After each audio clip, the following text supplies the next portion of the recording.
My name is Mike Bienenstock. I'm a professor at the University of Houston.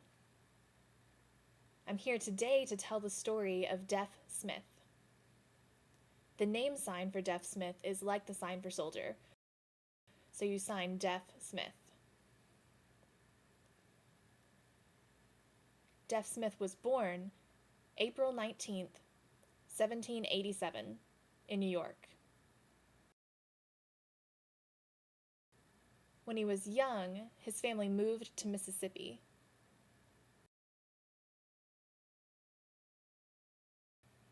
A little while later, he moved to Texas permanently in 1821. In 1823, he got married, and they had 3 children. They settled near San Antonio, Texas.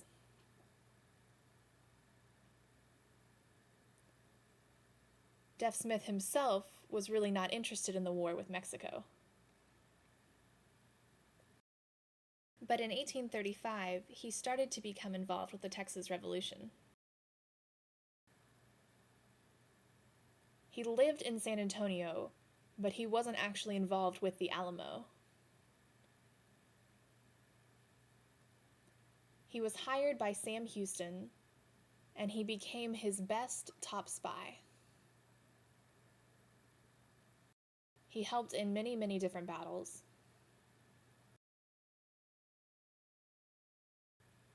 After the Alamo was destroyed, he met with one woman from there named Susan Dickinson.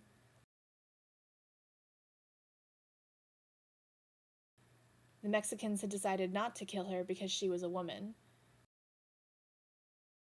But she met with Deaf Smith. He helped her go to the right place.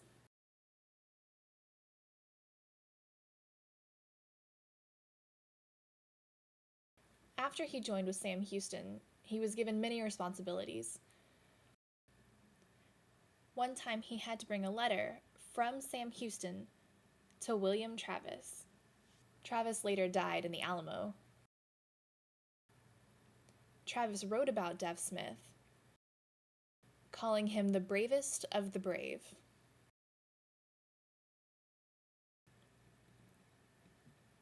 Then later, while he was traveling, he captured Santa Anna's plans. Santa Anna was the general of the Mexican army. He was responsible for destroying the Alamo. But now Sam Houston had his plans. So they followed the Mexicans from San Antonio nearly all the way to Houston. Now the place is called San Jacinto. It's the area that I'm standing in here. Deaf Smith was the one who saw the Mexican army sleeping,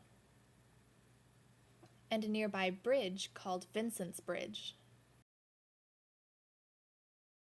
So on April 21st, 1836, he and 6 other men destroyed the bridge, meaning the Mexican army couldn't escape.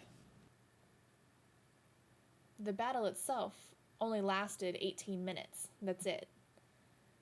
But in 18 minutes, more than 600 Mexicans were killed, and afterward, more than 700 were captured. Santa Anna was also captured. But he was only sent to Washington, D.C. He then lived until the age of 79, after many years as Mexican president. When Deaf Smith had finished the battle, he went to South Texas and fought more, helping in battles near Laredo, Texas. When finished there, he decided to go home and visit his family, but he became sick with tuberculosis. After the battles, he stopped at a friend's house near Richmond, Texas. A friend from the army or cavalry. On November 30th, 1837, he died. An interesting story. He was born feet first.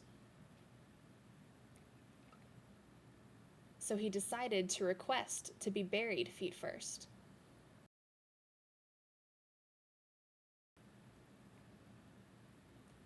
His family still lives here.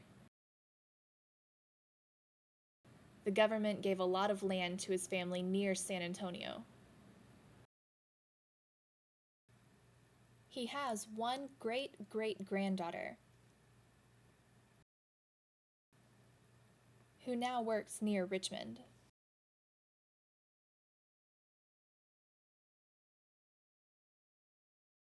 This room shows many different paintings by a man named Charles Shaw.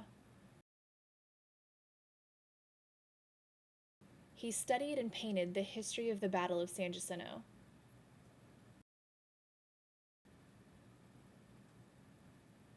He painted many different ones to show how the battle happened. Texas won independence later because this battle happened near Houston.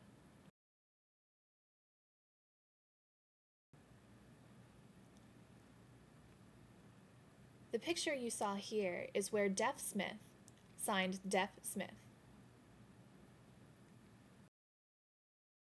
He and 6 other men destroyed the bridge called Vincent's Bridge.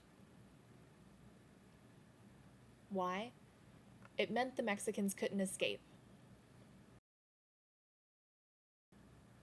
Santa Anna would be stuck.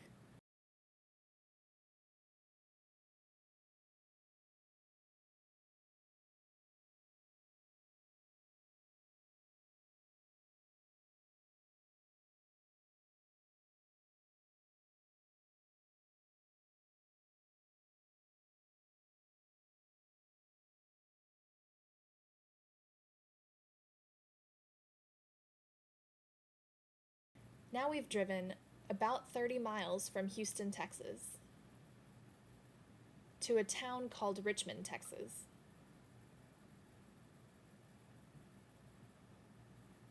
It's an old town where Deaf Smith is buried. It happened as he was riding home to visit his wife. He stopped at the house of a friend,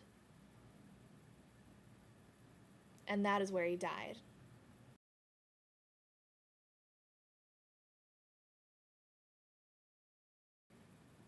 In those days, you couldn't bring the body home. There were no airplanes or trains. They had to bury the body immediately. In addition, he'd been sick with tuberculosis, and people did not want it to spread. They decided to bury him here immediately. He's about 10 feet behind me, in the middle of the road. Deaf Smith is buried here, but there are actually 2 graves here. One is Deaf Smith, and the other is unknown. There was a church built later. They had the church right here. That church was destroyed in a storm. It had a graveyard of its own. After it was destroyed, the many graves there were moved to a new cemetery in town. But Deaf Smith was not moved. Around the 1930s or 1940s, they decided to build a road over the 2 graves still here. So now a famous person is stuck under a road.